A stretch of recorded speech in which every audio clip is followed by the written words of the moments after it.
Welcome to the first Battleforge tutorial. I'll show you today what's needed to play out a card and how you conquer resources. This is a typical starting point in Battleforge. The only things that you need to play out a card are pretty basic. So we have some power generators over here and a monument over here, and that's all the starting resources you need to play out a card. On each card, whether it's a unit, a building, or a spell, the power you need to summon this card is displayed in the upper right corner. In Battleforge, you'll find power generators spread at strategically important points within the scenarios. To conquer one of those, it's very easy. So we summon a squad of thugs and then send them to the next power generator. And all you need to do, as long as there's no enemy, you need to click on the on-screen action button or the detail view action button, and it's ours. Besides power generators, there are monuments in Battleforge. These monuments grant you orbs. And these orbs are needed to play out stronger cards. For instance, this guy only needs one orb in order to play him out.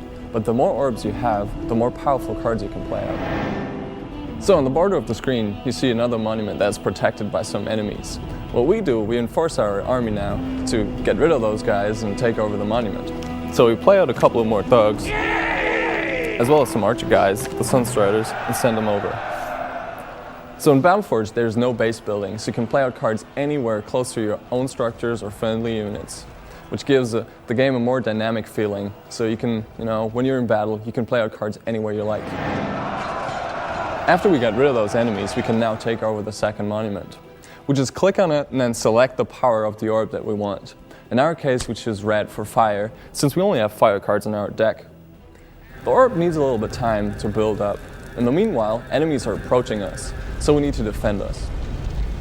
We have a very nice and handy eruption spell in our deck that we can use to hold the enemies back. Very handy. Now that our second orb is built up, we have access to more powerful cards, like the Enforcer, for instance.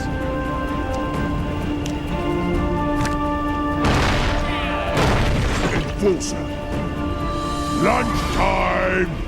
The most powerful cards in Battleforge need up to 4 orbs in order to unleash them into battle. But how that looks like and how that works, we'll show you in the next tutorial.